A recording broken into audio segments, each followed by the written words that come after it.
ce qu'a dit Steve Jobs, le fondateur de Apple. Un menuisier ne met pas un morceau de contreplaqué à l'arrière de la jolie commode sur laquelle il travaille. Ce qui veut dire en certaine manière que la comptabilité, c'est à l'arrière-plan, c'est caché, mais il faut quand même bien la faire pour en tirer profit. Il ne faut pas la négliger. Et tout mouvement d'argent a un impact sur votre projet. Si j'ai bien retenu déjà certains de vos projets, vous parliez d'une boucherie. Donc, vous avez l'achat, bien acheter la marchandise pour pouvoir faire des prix corrects. Donc, il faut un peu, voilà, des mouvements d'argent, c'est important. Si vous achetez trop cher, ça pose un problème par la suite. Et peu importe le projet et la vocation du projet, il faut qu'elle tienne quand même la route. Et donc, ce que je propose, c'est se donner un peu une rigueur dans la gestion de son projet quand elle est bien. Le problème, c'est quand le projet roule déjà. Vous êtes plus dans une phase de conception, de réflexion et de mise en place, mais pensez aussi déjà un peu à l'administration pour la suite. Ce qui est important, c'est les 3 étapes. C'est noter, comptabiliser donc tout ce qui se passe pour pouvoir le contrôler et ensuite agir activement, donc gérer votre activité.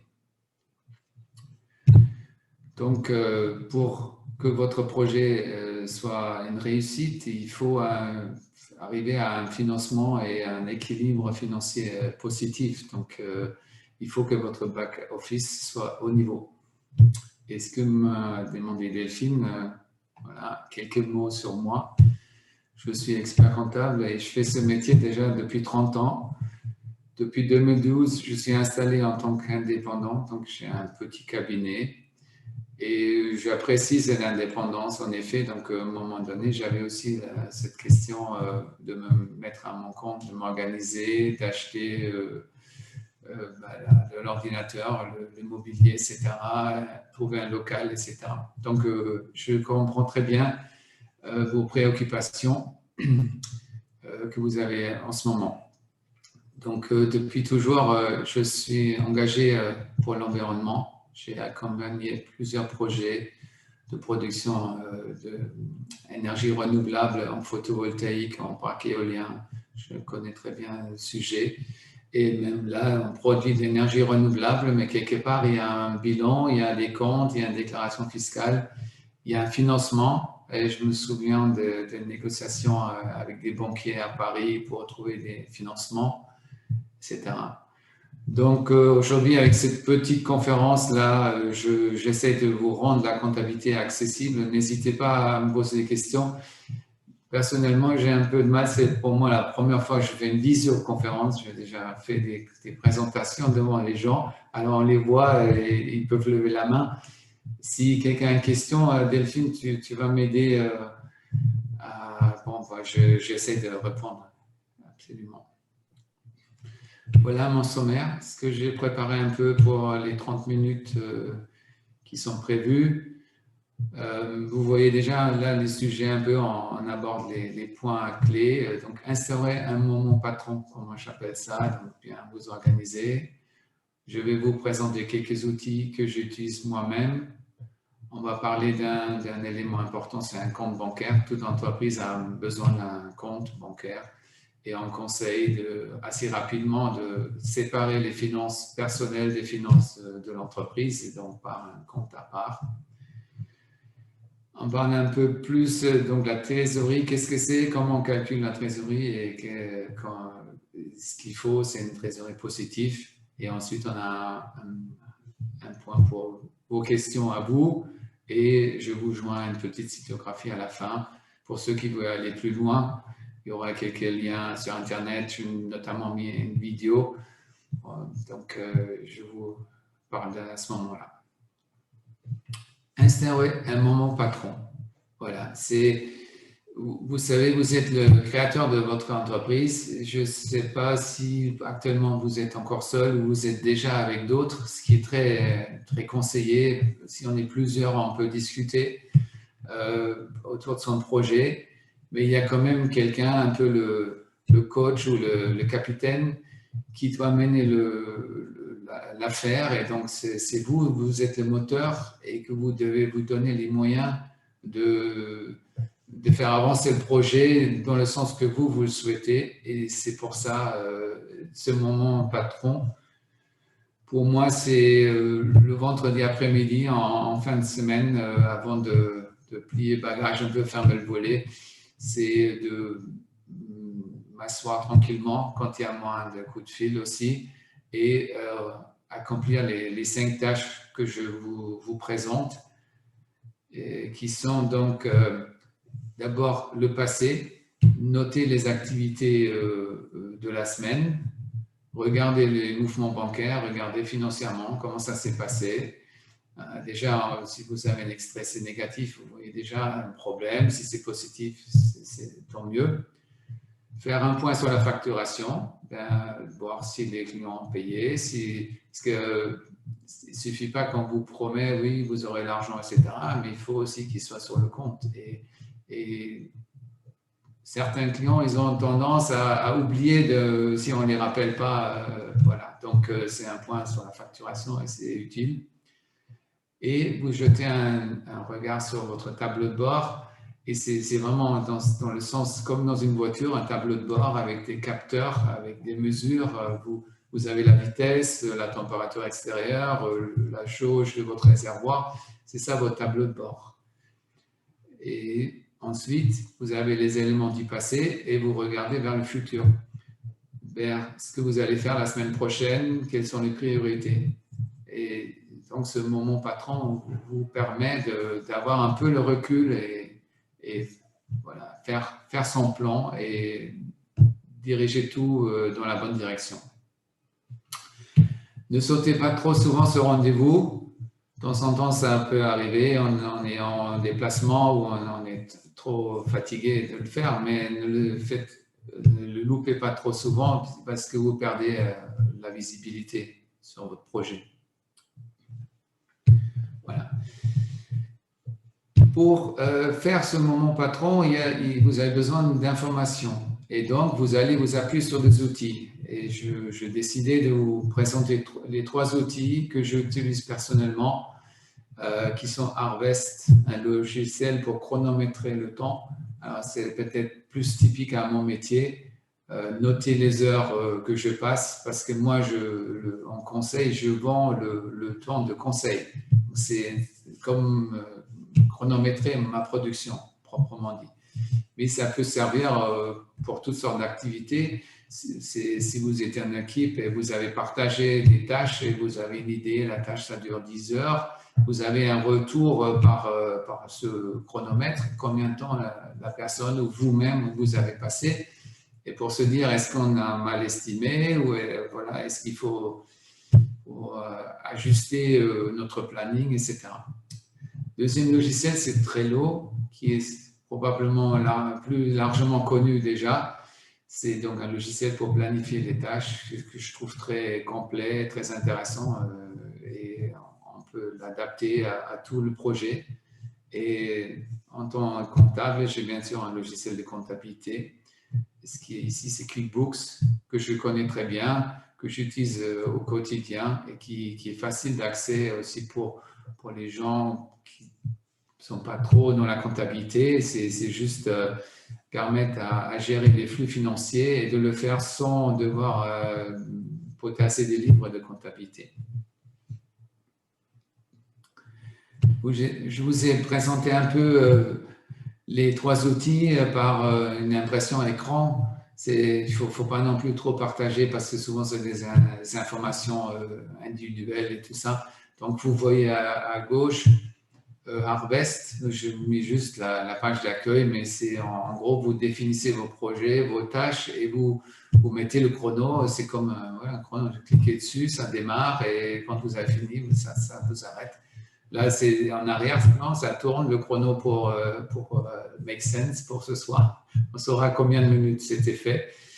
Et ça permet, derrière, il y a même une possibilité de rassembler les temps passés sur des projets, si vous l'avez bien défini, et si vous voulez même facturer directement avec des taux horaires, ce qui est intéressant pour les consultants.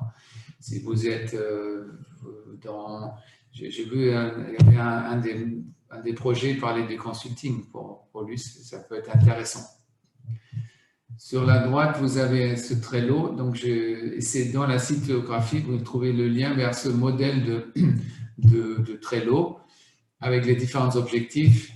Vous avez objectif 1, 2, 3, etc. Vous mettez les tâches. Je pense que ça peut être très bien pour quelqu'un qui est au début du projet de bien formaliser. Voilà, donc je veux installer la boucherie. Donc, il faut que je trouve un local, il faut que je trouve des fournisseurs pour ma marchandise, il faut que je trouve des clients, j'ai un objectif commercial, etc. Et vous mettez une barre, vous mettez des tâches et ça vous permet de bien cerner les projets et les découper en morceaux qu'on peut bien digérer, si on peut dire comme ça.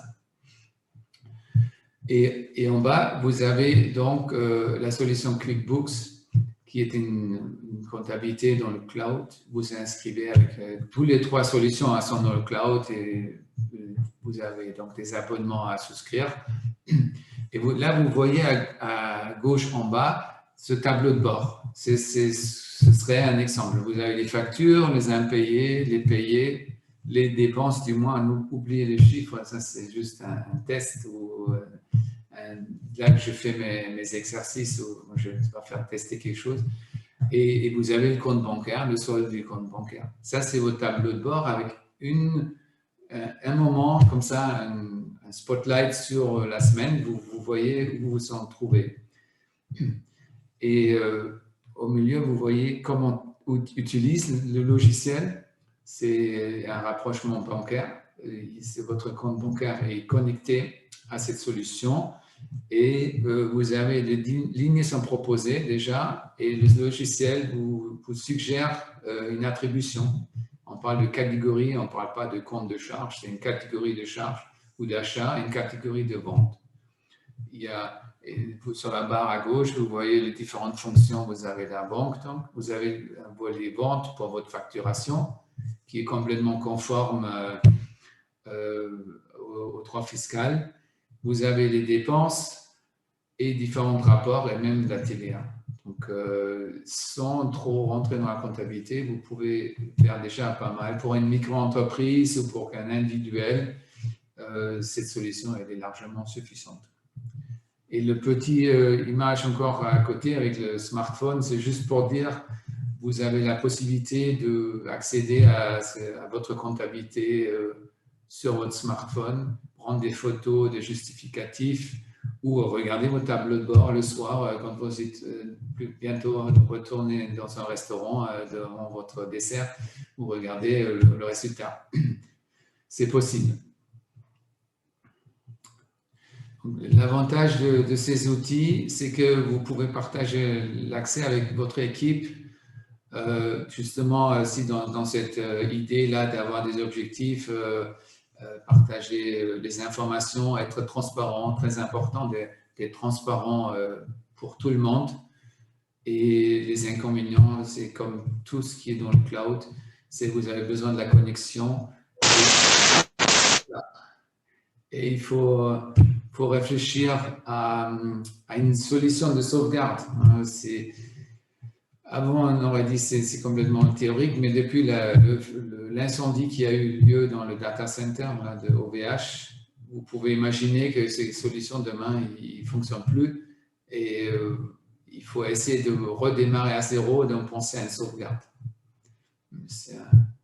Voilà. Donc ça, pour les outils, en quelques mots, et on arrive au point 3 sur les comptes bancaires. Donc, on a maintenant des néobanques avec des nouvelles fonctionnalités. Pour ceux qui n'ont pas tellement l'habitude, donc je me suis dit ça va être intéressant de vous parler de ça parce que tout au début, vous pouvez tout à fait gérer votre administration avec le compte bancaire et derrière juste injecter les informations dans QuickBooks ou dans une autre solution comptable. Mais ces néobanques aujourd'hui, ils ont des fonctionnalités vraiment intéressantes pour vous permettre d'automatiser votre flux financier, de faire des virements par le smartphone, suivre les choses. C'est marrant, maintenant il y a des SMS, je vais à la boulangerie, prendre des choses pour les clients et 2 minutes après, SMS, voilà, vous avez dépensé 10 € à la boulangerie. C'est pour un groupe, une équipe plus grande, si vous êtes vraiment dans un projet bien engagé, avec peut-être même déjà une campagne de crowdfunding sur KissKissBank ou Ulule et vous avez des fonds, à ce moment-là, votre équipe il va engager ces fonds sur les objectifs que vous avez donnés auparavant et ils ont peut-être leur carte de crédit pour le faire. Et vous voyez maintenant l'instant patron, le moment patron que devient important. Vous avez confié un projet ou un budget à une personne dans votre équipe. Vous dites, voilà, pour 10 000 €, tu vas placer je sais pas, des annonces publicitaires, etc. Il va utiliser sa carte de crédit et on aura tout de suite un retour d'information par le mouvement, par la banque. Voilà, et pour 1 000 €, il a pris du Google Ads. Voilà. Et vous gardez une transparence de tout ça. Ça met fin à la note de frais par pied. Vous pouvez le matérialiser sur le compte bancaire avec la carte de crédit. Et vous avez donc, je suis... Ouais, donc, il y a un ensemble de fonctionnalités. Je voulais venir ici. Ouais, voilà, bon, c'est aussi un exemple. J'ai un compte chez Quanto, donc je connais ces fonctionnalités, mais vous allez sur Shine ou une autre banque, ils font un peu la même chose. Il y a même une concurrence qui fait mieux que d'autres, etc.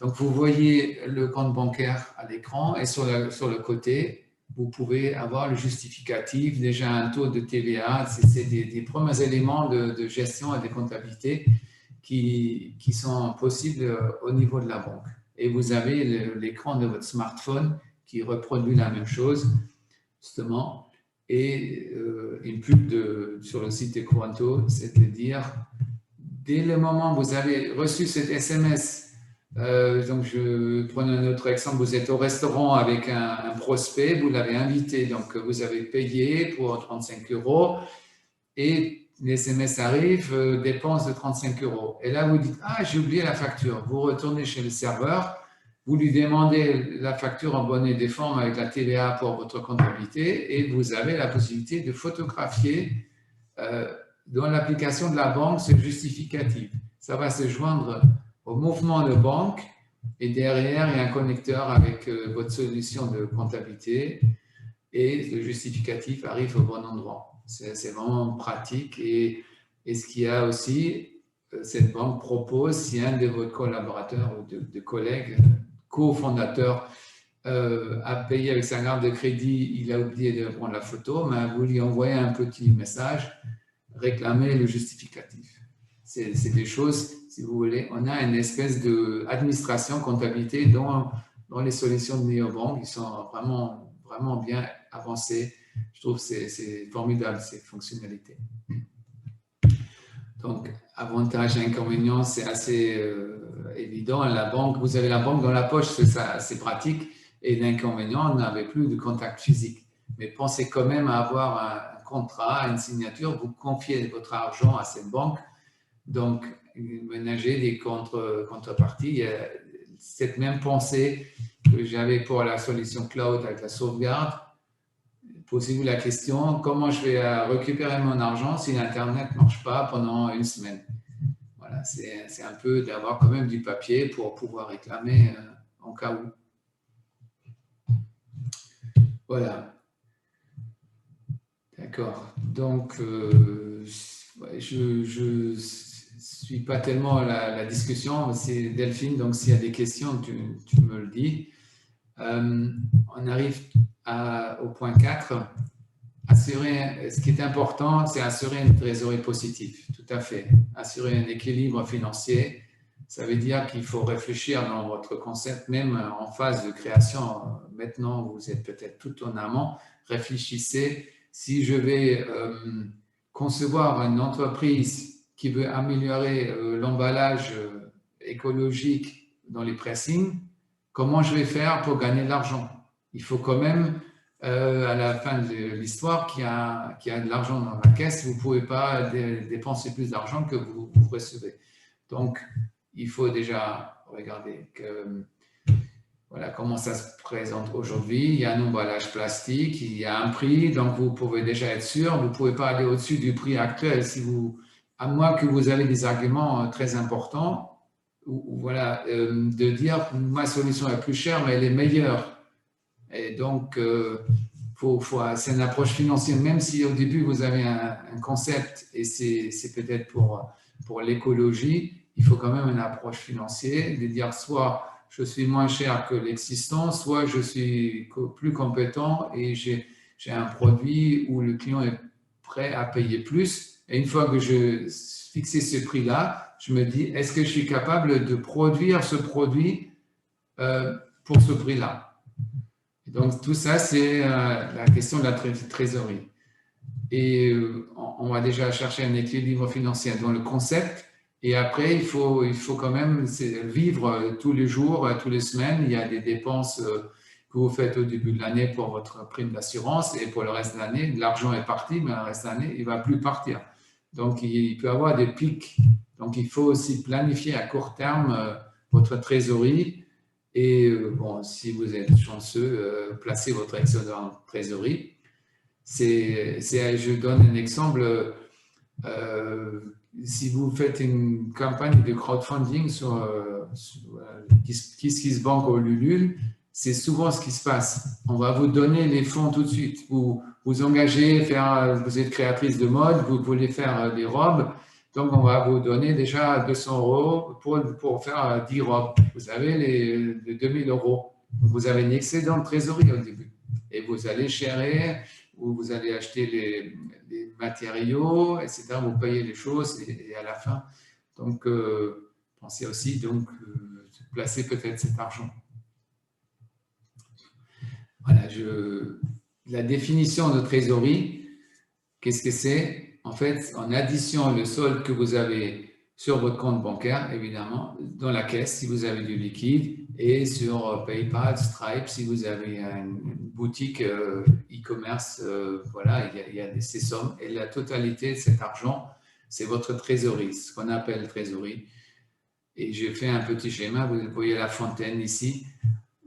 On peut visualiser ce que c'est une trésorerie. En fait, vous avez les recettes qui alimente votre fontaine et quelque part, il y a bien sûr une sortie, un trou, c'est les dépenses.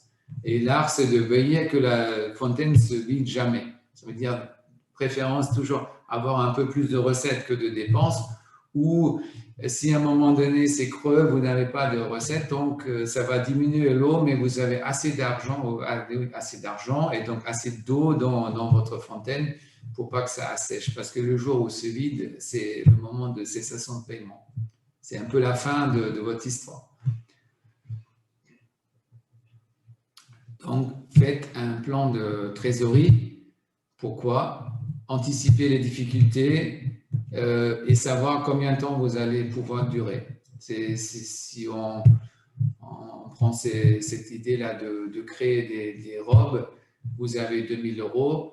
Vous avez un peu, vous savez que vous devez livrer et c'est aujourd'hui j'achète les vêtements, mais les salaires pour moi ou pour des gens qui travaillent, ça c'est que pour plus tard. Donc ça va s'échelonner dans le temps. Et vous pouvez dès aujourd'hui savoir si vous êtes bénéficiaire ou pas, si vous avez négocié les contrats, combien vous allez dépenser et si c'est positif.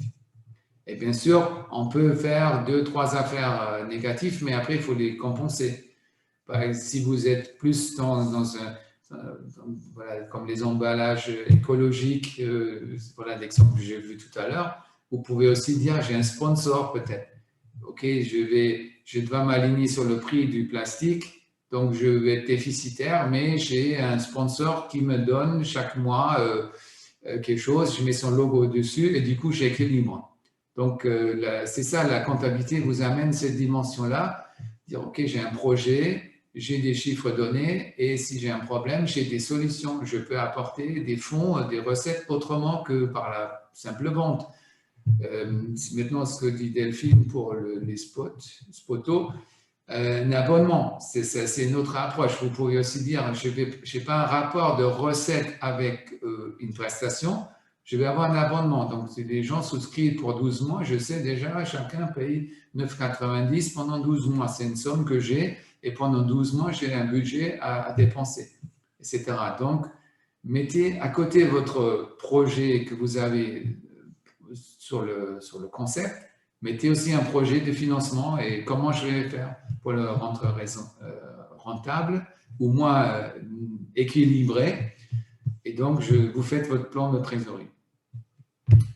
Et une fois que vous avez mis ce plan, vous avez des possibilités d'agir dessus, de gérer, de piloter. Donc, bien sûr, au début, faites du business, trouvez des clients. Il y a un effet d'échelle. Si vous avez que 10 clients et vous gagnez, voilà, vous gagnez 10 euros par affaire, vous avez 10 clients, ça fait 100 euros. Mais si vous avez 100 000 euros, 100 000 clients, vous avez, je ne sais pas, 1 million de bénéfices. Vous voyez, donc il y a l'échelle qui est importante. Faites du business, faites plus de choses. Aussi, ne vous faites pas avoir. Regardez si vos clients sont solvables. Quand c'est des grands projets, si vous vendez une mission pour 10 000, 20 000 euros, il faut s'assurer que l'argent va rentrer aussi et demander des acomptes, notamment pour les consultants. Donc, si vous êtes dans un concept, demandez des acomptes, c'est très important. Et vous pouvez justifier ça. Dire, voilà, j'avance 30% sur le projet, alors vous allez faire votre contrepartie, vous me donnez 30% de honoraire. Et comme ça, on avance à pas égal, tous les deux font un geste. Et pas faire, voilà, je fais 100% du travail et maintenant, coucou, je veux ma facture, je veux payer, être payé. Essayez avec des acomptes. Vous avez, donc, essayez aussi de diminuer les temps de paiement. Par exemple, maintenant, les one-click, les solutions sur Internet, c'est super. Vous envoyez la facture et le logo PayPal est incrusté. J'ai ça sur QuickBooks, sur la facturation. Vous avez le petit logo, la carte bancaire ou PayPal. Vous envoyez le mail et le client n'a juste à cliquer dessus et dire « Ok, c'est mon compte PayPal » et c'est débité et vous avez instantanément votre argent à la place d'avoir un délai de paiement de 30 jours, de 60 jours. Et ça fait du bien dans votre trésorerie. Et aussi, relancer les clients. Il y a beaucoup de solutions. Il y a des solutions cloud aussi pour relancer les clients, etc. Donc, ça, on peut peut-être dans une autre présentation parler d'autres outils encore. Et donc là, on était côté dépenses, côté recettes, on était donc relancer les clients rapidement, facturer des acomptes, mais on est aussi côté dépenses, on peut essayer de dire aux fournisseurs, je te paye plus tard. Si vous êtes dans l'achat-vente sur Internet, par exemple, vous pouvez dire, si on prend des voitures d'occasion, ça coûte assez cher, et vous dites à votre fournisseur, ok, je te prends la voiture en commission sur ma vitrine, on est d'accord pour le prix, c'est 10 000 euros, et quand j'aurai vendu ta voiture, tu auras ton argent. Ça, c'est un crédit fournisseur. Donc, vous pourrez aussi financer votre trésorerie par le fournisseur. Essayez de faire des économies, diminuer les dépenses.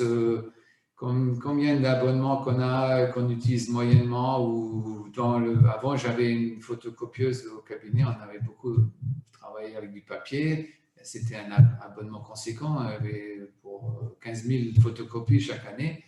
Aujourd'hui, tout est dématérialisé, mais il fallait penser à annuler la commande ou de la location de la photocopieuse. Et d'ailleurs, petit détail, j'avais un engagement de location sur une durée. Donc, il faut gérer, essayer de diminuer les dépenses. Et si possible, faites une petite réserve de trésorerie. C'est ce que vous avez vu dans la fontaine. N'allez pas jusqu'au point qu'il n'y a plus d'eau dans la fontaine. Voilà. c'était un peu le programme casé sur 30 minutes. Delphine, Merci Stéphane. tu es là. OK. Je suis là. Est-ce que je vous ai assommé? Non, je pense pas, c'était très Ça va? intéressant. Ça va? Est-ce que peut-être tu peux arrêter de partager ton écran comme ça, on se OK. voit pendant le temps de questions-réponses. OK.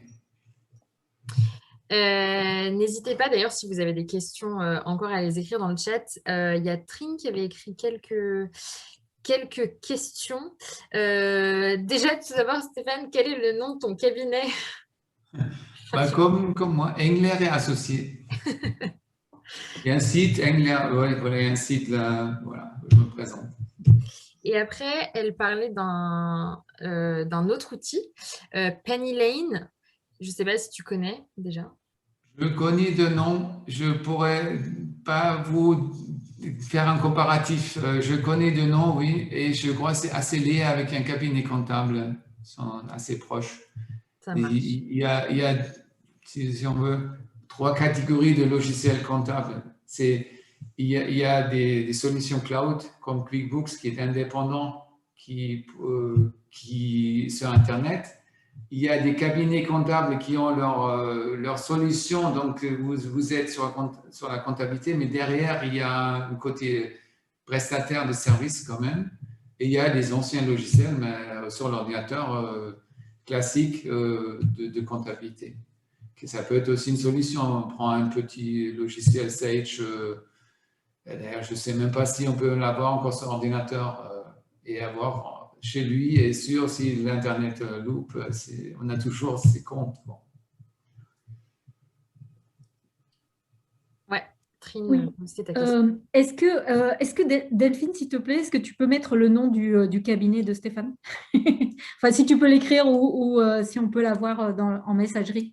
Parce que, en fait, là, je vais passer de la micro-entreprise à SAS. Donc, du coup, je suis en pleine phase justement de recherche d'un expert comptable. Donc, alors effectivement, j'ai rencontré Penny Lane. Alors, eux, effectivement, ils étaient cabinet d'expertise comptable. Alors aujourd'hui, ils se sont concentrés sur leur outil. Et en fait, ils passent par des prestataires. Je voulais juste savoir, Stéphane, QuickBooks, en fait, tous les experts comptables peuvent l'utiliser. Enfin, vous pouvez vous connecter dessus. Comment ça se passe? Oui, c'est en fin de compte, si un entrepreneur, une entrepreneuse s'inscrit, prend un abonnement sur QuickBooks, il y a automatiquement un accès expert comptable gratuit intégré.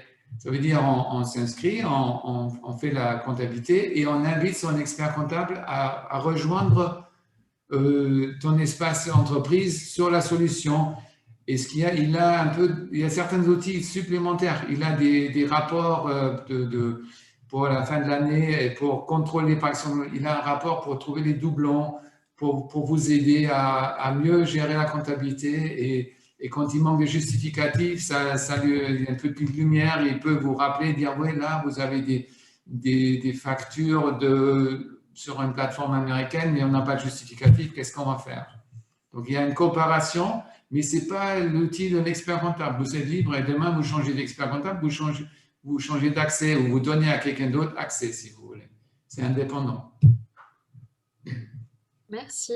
Je rebondis là-dessus parce qu'il y a une question de Joséphine qui est un petit peu reliée à QuickBooks aussi, qui demande quand on a une compta simple ou qu'on a des montants pas très élevés, est-ce qu'on a besoin forcément, on n'a pas besoin forcément de recourir à un comptable et se contenter d'utiliser un logiciel comme QuickBooks. Donc, c'est un peu à qui est-ce que QuickBooks s'adresse? Est-ce qu'il y a besoin d'un expert comptable en plus ou pas? C'est ça, c'est un peu l'ambition de QuickBooks, c'est vous faciliter la comptabilité. Vous n'avez pas besoin d'avoir les numéros de compte, etc.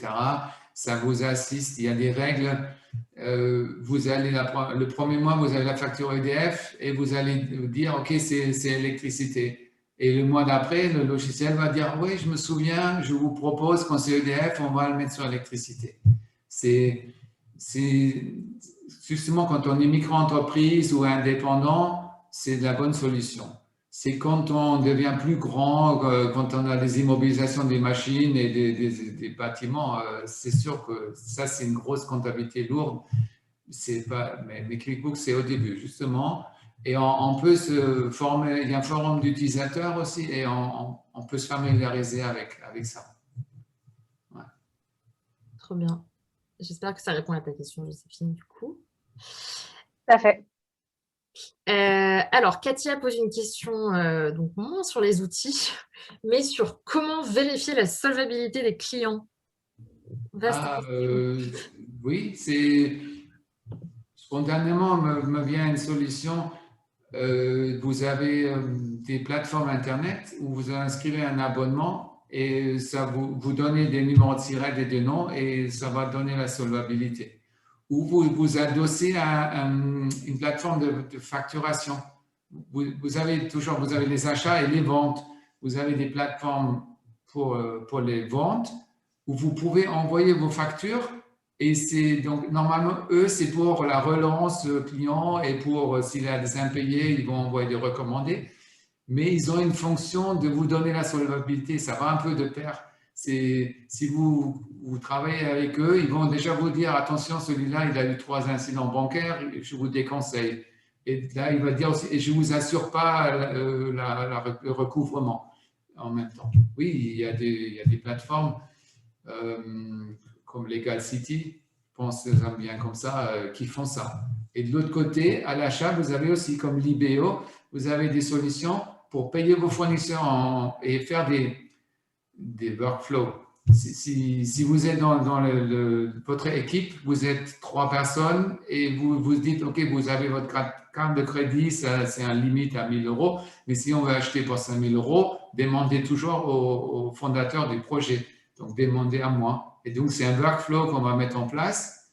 Et sur cette solution comme Libéo, vous pouvez le faire qu'on va photographier la facture, mais il y a un test, plus de 5 000 €, c'est envoyé par mail au fondateur et après, il donne le feu vert pour le paiement. Ça existe, oui, oui. Et il faut le faire. C'est notamment parce que, comme ça que j'ai déjà parlé avec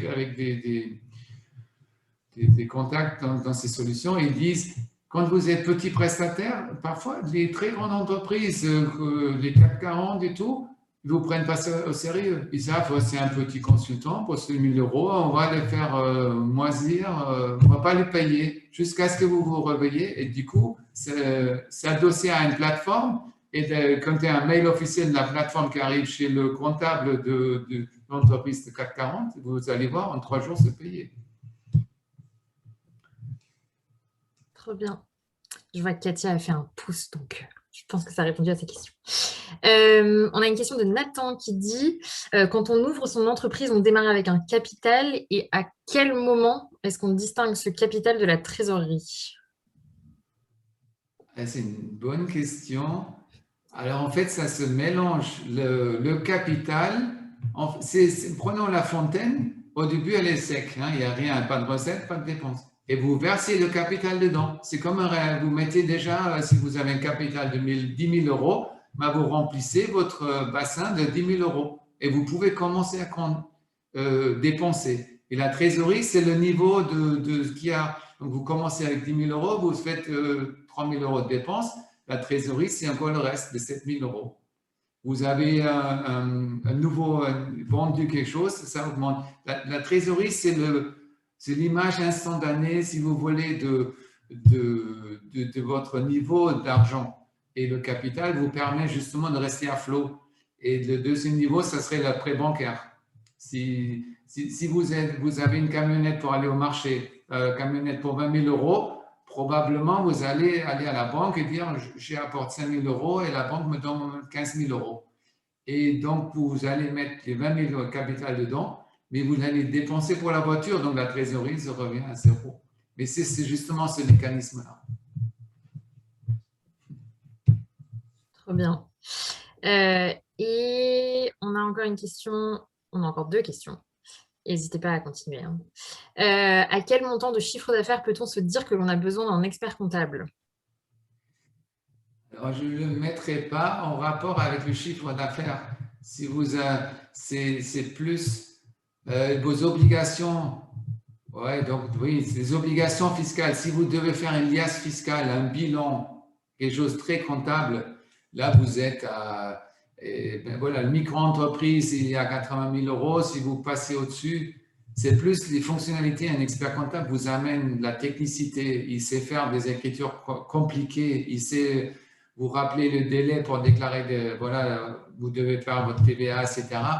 Il est là pour ça. Ce n'est pas vraiment une question de chiffres ou de sommes, c'est plus de choses compliquées où il faut l'expert comptable. Moi, je le vois comme ça, on est coach maintenant. La solution de cloud, la comptabilité dans le cloud, fait le travail quotidien de la comptabilité, de la saisie, etc.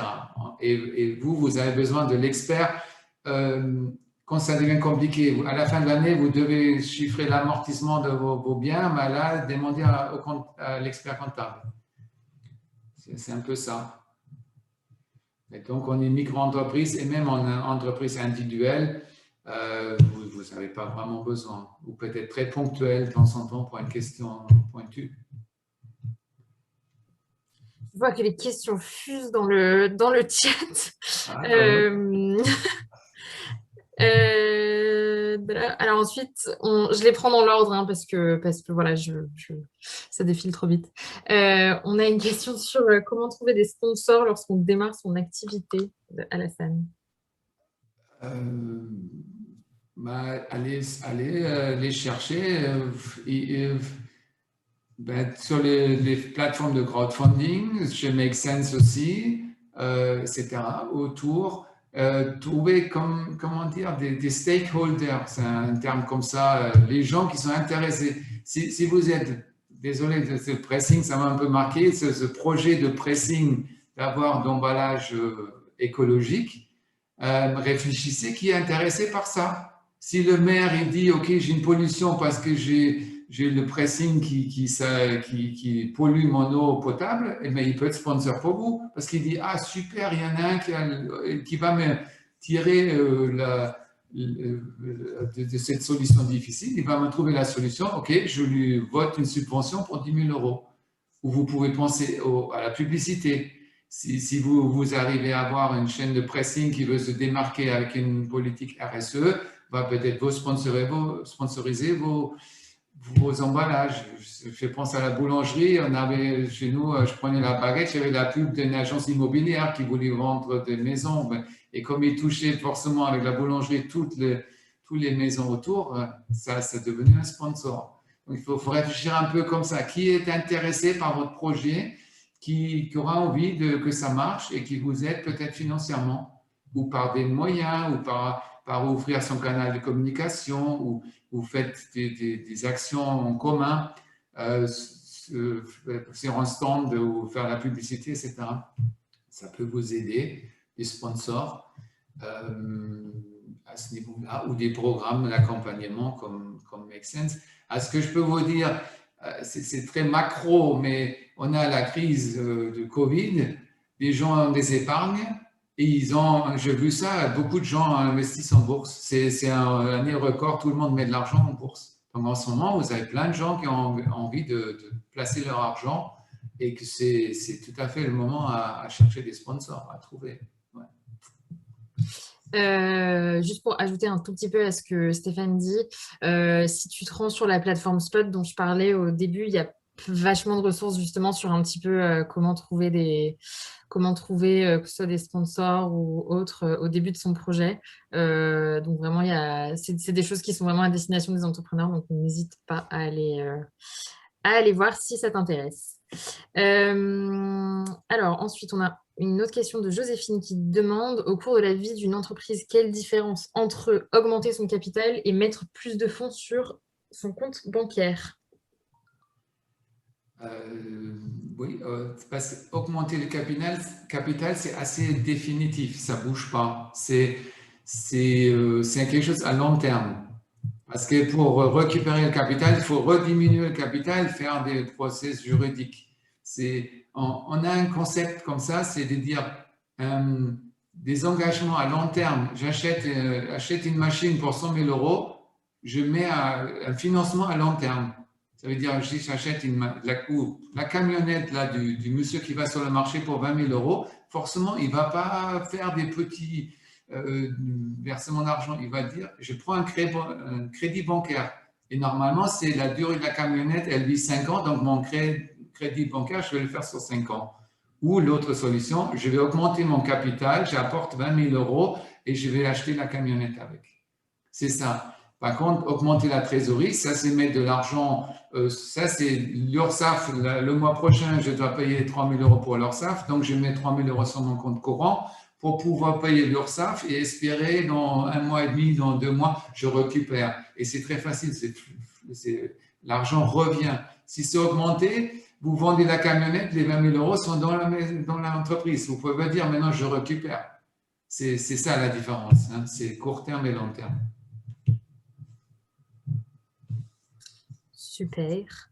Et ensuite, donc c'était pour rebondir tout à l'heure à une question, mais donc c'était sur quand contacter un expert comptable à 3 mois. Est-ce que c'est à 3 mois de la clôture qu'on contacte un expert comptable?